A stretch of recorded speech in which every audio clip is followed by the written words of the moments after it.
You don't want to end up being 20 plus years old and you guys are miserable in a 9-to-5 job, right? Or any type of career. So make sure, first and foremost, you guys find your passion and you love what you're doing.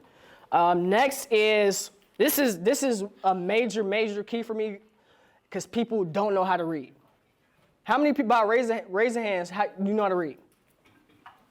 Right? How many times are we actually reading the stuff that people are sending to us? Exactly.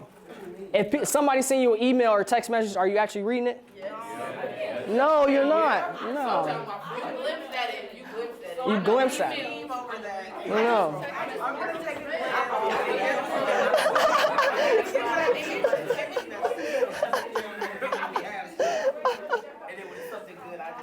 Exactly. I just mark it as red. Ain't no wrong with that.